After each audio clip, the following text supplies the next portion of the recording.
Praise the lord. దేవుని పరిశుద్ధ నామమునకు మహిమ కలుగును గాక. ఆన్లైన్ ద్వారా మరి ఈ యొక్క వేకప్ వార్డ్ను వీక్షించుచున్న ప్రభు నందు ప్రియులైన మీ అందరికీ ప్రభు అయిన యేసుక్రీస్తు నామంలో నా హృదయపూర్వక వందనాలు తెలియచేస్తూ ఉన్నాను. ప్రియులరా, దేవుడు మనల్ని ప్రేమించి ఈ దినము కొరకు దేవుడు మనకి ఇచ్చినటువంటి క్యాలెండర్ వాగ్దానము వేకప్ వార్డ్ని ఒకసారి జ్ఞాపకం చేసుకొని ఆ యొక్క లేఖన భాగముల ద్వారా దేవుడు మనతో మాట్లాడునట్లుగా ప్రార్థనాపూర్వకంగా ఆ యొక్క లేఖన భాగాలను ధ్యానించడానికి మనందరము కూడా ప్రయత్నం చేద్దాం.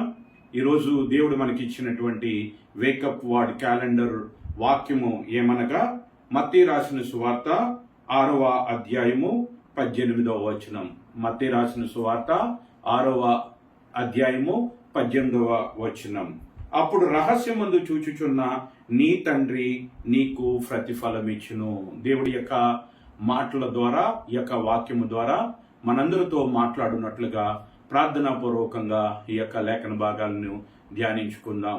ప్రేమ నమ్మకం కలిగిన మా ప్రియమైన పరలోకపు తండ్రి, పరిశుద్ధుడు అయిన దేవ, జాలిగల మా తండ్రి, కనికరం గల మా తండ్రి, నీ కుమారుడు మా రక్షకుడునైనా యేసుక్రీస్తు వారి శ్రేష్టమైనటువంటి నామంలో నీకు ఘనత, మహిమ, ప్రభావాలు ఆరోపిస్తూ ఉన్నాం. ప్రభువా, మమ్మల్ని ప్రేమించి మా యొక్క ఆయుష్ను పొడిగించి మరొక దినమును మా జీవితాలకు ఆశీర్వాదకరముగా అనుగ్రహించి ఈ దినము కొరకు మీరు సిద్ధపరిచిన ఈ యొక్క లేఖన భాగాలను బట్టి నీకు వందనాలు.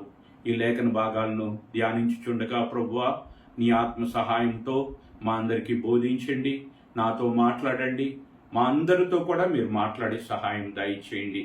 బలహీనుడను ప్రభువా, ఏ యోగ్యత లేనివాడను, పరిశుద్ధమైన నీ మాటను పలుకుటకు అర్హత లేనిటువంటి వాడను నీ కృపలో ఒక్కసారి జ్ఞాపకం చేసుకొని నన్ను మరుగుపరిచి నా మాటలు దూరపరిచి నీ మాట నా యందు ఉంచి నా ద్వారా మా అందరితో కూడా మీరు మాట్లాడండి. ఈ వాక్యాన్ని అర్థం చేసుకుని జ్ఞానాన్ని దయచేయండి ప్రభువా. మా మనోనేత్రాలను వెలిగించండి, వినగలిగిన చెవి, గ్రహించగలిగిన హృదయాన్ని దయచేయమని నీ కుమారుడు మా రక్షకుడునైనా యేసుక్రీస్తు వారి శ్రేష్టమైనటువంటి నామంలో ఈ ప్రార్థన మీకు సమర్పించి మిక్కిలి వినయంతో బ్రతిమలాడి అడుగుచున్నాము పరమ తండ్రి, ఆమేన్. ప్రియులారా, దేవుడు మనల్ని ప్రేమించి మనకి ఇచ్చినటువంటి వేకప్ వార్డ్ మత్తయి రాసిన సువార్త 6వ అధ్యాయము 18వ వచనం. అప్పుడు రహస్యమందు చూచుచున్న నీ తండ్రి నీకు ప్రతిఫలమిచ్చును. ఈ యొక్క మాటలను ప్రభువైనటువంటి యేసుక్రీస్తు తన యొద్దకు వచ్చినటువంటి ఆ యొక్క జనాంగానికి తెలియచేయటం జరిగింది. ఎక్కడ ఈ మాటలను తెలియచేస్తారు అంటే మరి ఆ యొక్క ధన్యతల కొండగా పిలువబడుతున్నటువంటి ఆ కొండ మీద ప్రసంగంలో ప్రభువైనటువంటి యేసుక్రీస్తు ఈ మాటలను తెలియచేయటం జరిగింది. ఆయన ఇక్కడ అనేక విషయాలను తెలియచేస్తూ వచ్చారు. మత్తయి రాసిన సువార్త 5వ అధ్యాయం నుంచి ఆయన అనేక విషయాలను తెలియచేసుకుంటూ వచ్చి ఆయన అంటున్నటువంటి మాట ఏమిటి అంటే, అప్పుడు రహస్యమందు చూచుచున్న నీ తండ్రి నీకు ప్రతిఫలమిచ్చును. ఎప్పుడు రహస్యమందు చూచుచున్న మన తండ్రి మనకు ప్రతిఫలం ఇస్తాడు అంటే మనం ఏం చెయ్యాలి, ఎలా ఉండాలి అనేటువంటి అనేక విషయాలను గురించి ప్రభువైన యేసుక్రీస్తు తెలియచేస్తూ వచ్చారు. మన యొక్క ప్రవర్తన ఎలాగుంటే దేవుని యొద్ద నుండి మనం ప్రతిఫలం పొందుతాం అనేటువంటి అనేక విషయాలు ప్రభువైన యేసుక్రీస్తు ఈ యొక్క కొండ మీద ప్రసంగంలో తెలియచేయడం జరిగింది. మత్తయి రాసిన సువార్త 5వ అధ్యాయము 3వ వచనం నుంచి 12వ వచనం వరకు ఉన్నటువంటి లేఖన భాగాలను మనం చూసినట్లయితే మనం ఎలా ఉంటే దేవుడు మనల్ని దీవిస్తాడు, ఎలా ఉంటే దేవుడు మనల్ని దృష్టించి రహస్యమందు ఉన్నటువంటి తండ్రి మనకి ప్రతిఫలం ఇస్తాడు అనేటువంటి విషయాలను ఇక్కడ ప్రభువైన యేసుక్రీస్తు తెలియజేస్తూ వచ్చారు. దీన్నే నవధన్యతలు అని కూడా అంటారు. ధన్యులు అనగా అర్థం ఏమిటంటే ఆశీర్వదింపబడిన వారు. దేవుని చేత మనం ఆశీర్వదింపబడిన వారముగా ఉండాలి అంటే దేవుని యొద్ద నుంచి ఫలమును మనం పొందేటువంటి వారముగా ఉండాలి. రహస్యమందున్న తండ్రి మనల్ని చూచి మనకు ప్రతిఫలం ఇవ్వాలి అనగా తన ఆశీర్వాద ఫలమును మనకి ఇవ్వాలి అంటే మనలో ఉండవలసినటువంటివి ఏవో వాటిని ప్రభువైన యేసుక్రీస్తు మొట్టమొదటిగా తెలియచేస్తూ వచ్చాడు.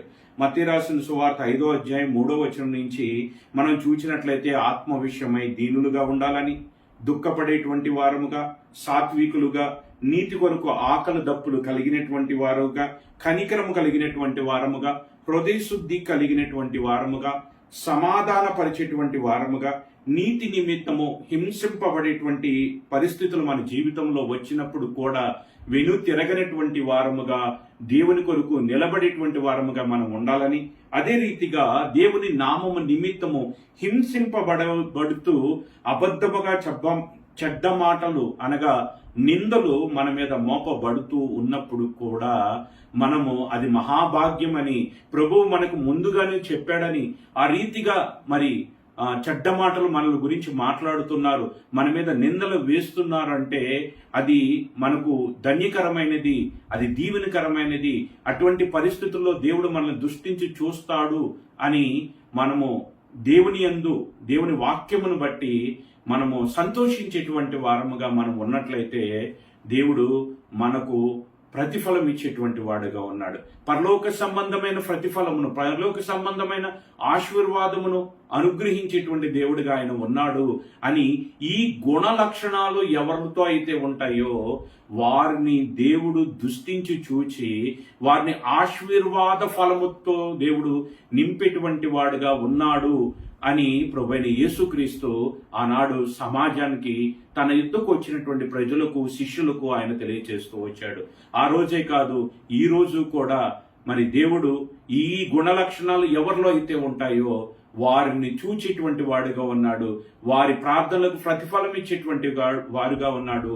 అప్పుడు రహస్యమందు చూచు నీ తండ్రి నీకు ప్రతిఫలం ఇచ్చును. ఎప్పుడు అంటే మనలో ఈ దేవుడు కోరుకునేటువంటి ఈ గుణ లక్షణాలు మనలో ఉన్నప్పుడు, నీతి నిమిత్తము ఆకలి దప్పులు కలిగి, ఆత్మ విషయంలో దీనులై ఉండి, సమాధాన పరిచేటువంటి వారముగా, దుఃఖపడేటువంటి వారముగా, హింసింపబడుతూ ఉన్నప్పుడు ఇది మహాభాగ్యమని ఎంచుకునేటువంటి వారముగా మనము ఉండేటువంటి వారంగా ఉంటే దేవుడు మనల్ని దృష్టించి చూచి మనకు ప్రతిఫలం ఇచ్చేటువంటి వాడుగా ఉన్నాడు.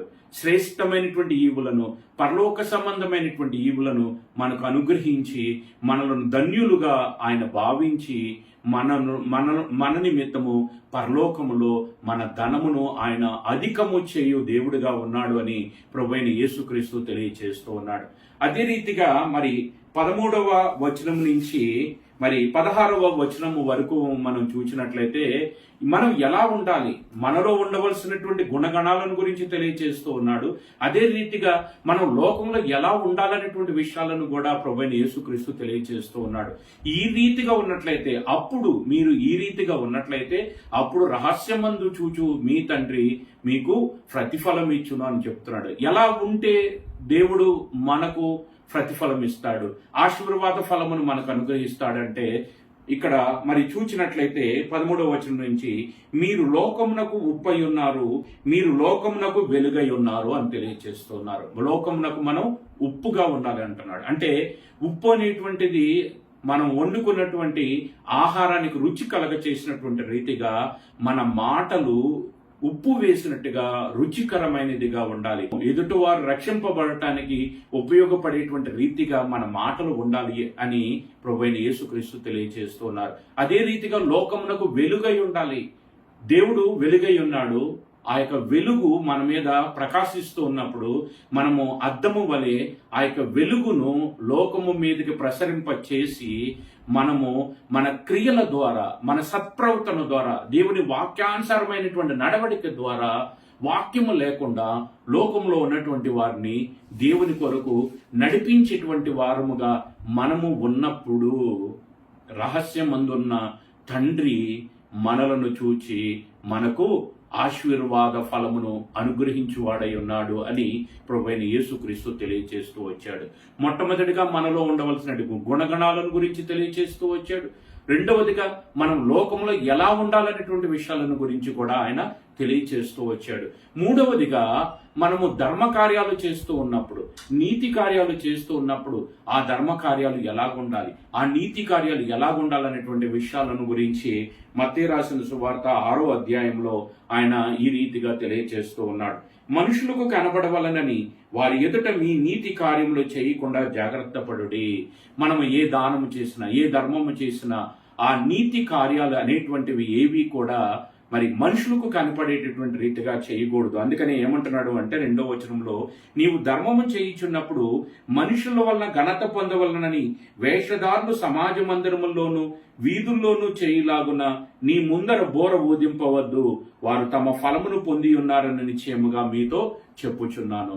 మనం ధర్మము చేయనప్పుడు ఎలా ఉండాలి అంటే, నీ ధర్మము రహస్యముగా ఉండు నిమిత్తము నీ కుడి చెయ్యి చేయనది ఎడమ చేతికి తెలియకుండా వలనో, అట్లయితే రహస్యమందు చూచు నీ తండ్రి నీకు ప్రతిఫలం ఇస్తాడు. రహస్యమందు చూచు తండ్రి నీకు ప్రతిఫలం ఇస్తారు అనేటువంటి మాటను ఈ అధ్యాయంలో అనేక సందర్భాల్లో ప్రభువైన యేసుక్రీస్తు మరి తెలియచేస్తూ వచ్చారు. అంటే రహస్యమందు ఉన్నటువంటి, అంటే పరలోకమందు ఉన్నటువంటి తండ్రి మనల్ని దృష్టించి చూచి మనకు ఎప్పుడు ప్రతిఫలం ఇస్తాడు అంటే, మనము ప్రభువు చెప్పినటువంటి రీతిగా మనము జీవిస్తూ ఉన్నప్పుడు, నడుచుకుంటూ ఉన్నప్పుడు.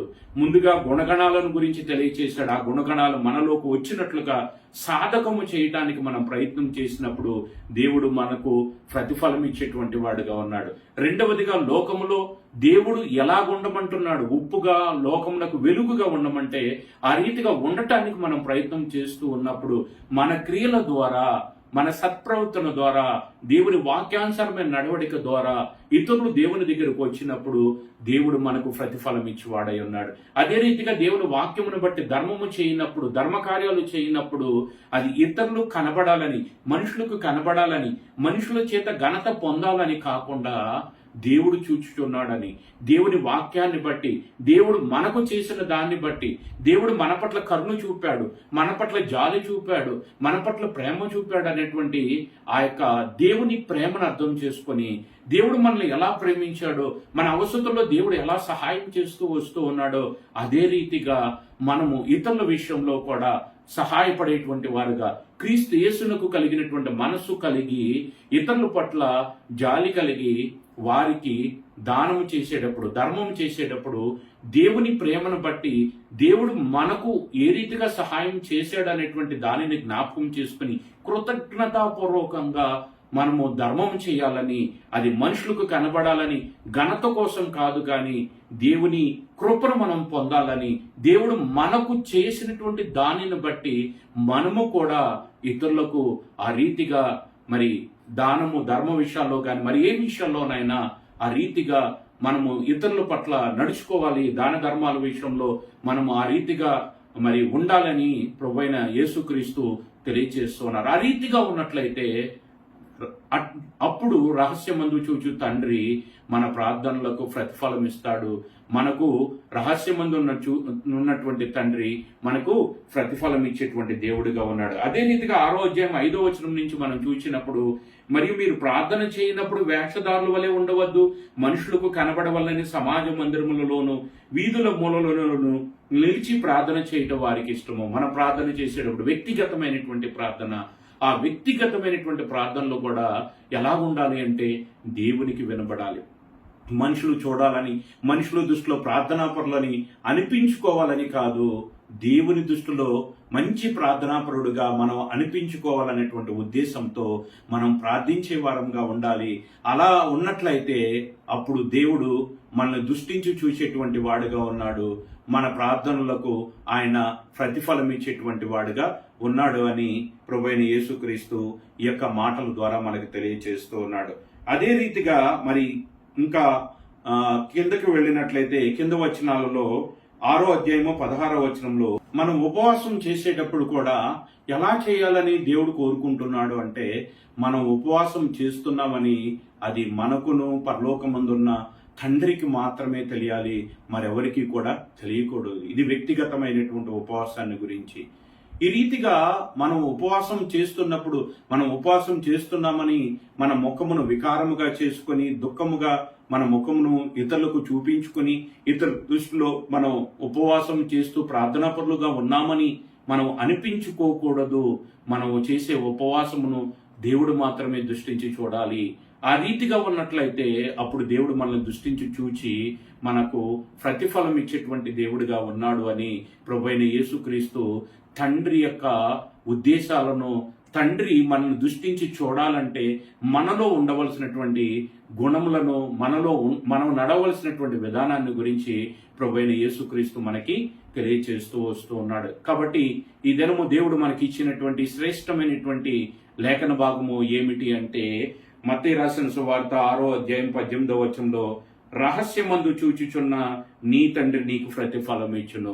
అప్పుడు రహస్యమందు చూచుచున్న తండ్రి, ఎప్పుడు దేవుడు చెప్పినటువంటి రీతిగా ఆ యొక్క గుణగణాలు మనలో ఉండి మనం లోకంలో ఎలా నడుచుకోవాలని దేవుడు కోరుకుంటున్నాడో ఆ రీతిగా నడుచుకుంటూ ఉన్నప్పుడు, దేవుడు చెప్పినటువంటి మాటను బట్టి మన దాన ధర్మాలు చేస్తున్నప్పుడు, నీతి క్రియలు చేస్తూ ఉన్నప్పుడు, ఆ నీతి క్రియల విషయంలో దేవుడికి కనపడాలనేటువంటి రీతిగా మనం ఆ దాన ధర్మాలను చేస్తున్నప్పుడు, ఆ నీతి క్రియలను మనం జరిగిస్తూ ఉన్నప్పుడు, ఆ రీతిగానే ప్రార్థన చేయించున్నప్పుడు రహస్యమందున్న తండ్రి చూడాలనేటువంటి ఉద్దేశంతో హృదయపూర్వకంగా మన యొక్క అవసరతలన్నీ, అక్కర్లన్నీ దేవునికి తెలియచేస్తూ, మనుషులకు వినపడాలని కాకుండా, మనుషులకు కనపడాలని కాకుండా మనం ప్రార్థించేటువంటి వారంగా ఉన్నప్పుడు, అదే రీతిగా మనం ఉపవాసము చేయనప్పుడు మన ఉపవాసమును దేవుడు దృష్టించి చూడాలని మనం కోరుకుని ఆ రీతిగా ప్రార్థించటానికి మనం ఇష్టపడినట్లయితే, అప్పుడు రహస్యమందు చూచుచున్న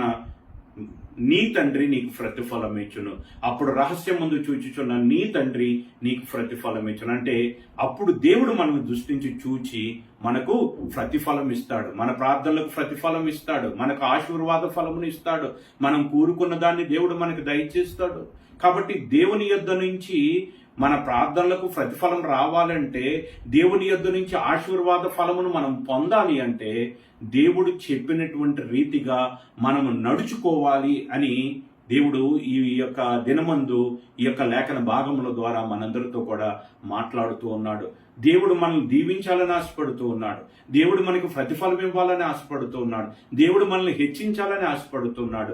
అయితే ఆ యొక్క ఆశీర్వాద ఫలమును మనం పొందాలి. దేవుడు మనల్ని చూచి మన ప్రార్థనలను ఆలకించి మనకు ఆశీర్వాద ఫలమును మనకి ఇవ్వాలి అంటే, మనం చేయవలసినటువంటి ఏవో వాటన్నిటినీ కూడా మరి ప్రభువు మనకి తెలియచేస్తూ వచ్చాడు. ఈ దినము దేవుడు మనకి ఇచ్చినటువంటి ఈ యొక్క లేఖన భాగాన్ని ఆధారము చేసుకుని ఈ వాక్యము చొప్పున నడుచుకుంటానికి మనం ప్రయత్నం చేసినట్లయితే, దేవుడు మనల్ని దృష్టించి చూచి మన ప్రార్థనలకు ప్రతిఫలం ఇచ్చేవాడుగా ఉన్నాడు, మనల్ని దీవించేవాడుగా ఉన్నాడు, మన శ్రమల్లో మనకు తోడై ఉండేటువంటి వాడుగా ఉన్నాడు, మనకు సదాకాలము ఆయన తోడుగా ఉండి అంతము వరకు కూడా మనలను నడిపించేటువంటి వాడుగా ఉన్నాడు. కాబట్టి దేవుడు ఈ యొక్క దినమందు మనకి ఇచ్చినటువంటి ఈ యొక్క లేఖనాన్ని ఆధారం చేసుకొని, ఈ యొక్క లేఖనాన్ని చేతపట్టుకొని ఆ రీతిగా ముందుకు వెళ్ళటానికి మనందరం కూడా ప్రయత్నం చేద్దాం. ఆ రీతిగా మనం ముందుకు ఈ వాక్యాన్ని పట్టుకుని నడిచినట్లయితే, ఈ వాక్యము ద్వారా దేవుడు మనల్ని దీవించటానికి, ఆశీర్వదించటానికి ఆయన ఇష్టపడుతూ ఈ యొక్క లేఖన భాగాన్ని ఈ దినం కొరకు మనకు వేకప్ వాడుగా దేవుడు మనకి అనుగ్రహించడం జరిగింది. మత్తయి రాసిన సువార్త 6వ అధ్యాయం 18వ వచనంలో, అప్పుడు రహస్యమందు చూచు నీ తండ్రి నీకు ప్రతిఫలం ఇచ్చును. ప్రార్థించుకుందాం. ప్రేమ నమ్మకం కలిగిన మా ప్రియమైన పరలోకపు తండ్రి, నీ పరిశుద్ధమైన నామానికి వందనాలు, స్తోత్రాలు. ఈ దినము కొరకు మీరు ఇచ్చిన ఈ యొక్క వాక్యాన్ని బట్టి నీకు వందనాలు. మేము ఎలా నడుచుకోవాలో, మాలో ఏ గుణ లక్షణాలు మాలో ఉండాలని మీరు తెలియచేస్తూ వచ్చారో వాటన్నింటిని బట్టి నీకు వందనాలు, స్తోత్రాలు చెల్లిస్తూ ఉన్నాం. లోకంలో మేము ఎలా నడుచుకోవాలో మాకు తెలియచేసినందుకు వందనాలు. మా యొక్క దాన ధర్మాల విషయాల్లో, మా ప్రార్థన విషయాల్లో, మా ఉపవాస విషయాల్లో మేము ఎలా నడుచుకోవాలో మాకు తెలియచేస్తూ వచ్చినందుకు వందనాలు. మేము ఈ రీతిగా జీవించినట్లయితే, రహస్యమందు చూచుచున్నటువంటి నీవు మా ప్రార్థనలకు ప్రతిఫలం ఇచ్చేవాడవుగా, మమ్మల్ని దీవించేవాడవుగా, మమ్మల్ని స్వస్థపరిచేటువంటి వాడవుగా, మమ్మల్ని బలపరిచేటువంటి వాడవుగా నీవున్నావని మాకు తెలియచేస్తూ వచ్చినందుకు నిన్ను స్తుతిస్తూ ఆరాధిస్తూ మీరిచ్చినటువంటి ఈ యొక్క లేఖన భాగాన్ని బట్టి నీకే ఘనత, మహిమ, ప్రభావాలు ఆరోపిస్తూ నీ కుమారుడు మా రక్షకుడునైనా యేసుక్రీస్తు వారి శ్రేష్టమైన నామంలో ఈ ప్రార్థన మీకు సమర్పిస్తున్నాము తండ్రి. ఆమేన్. అందరికీ ప్రైజ్ ద లార్డ్.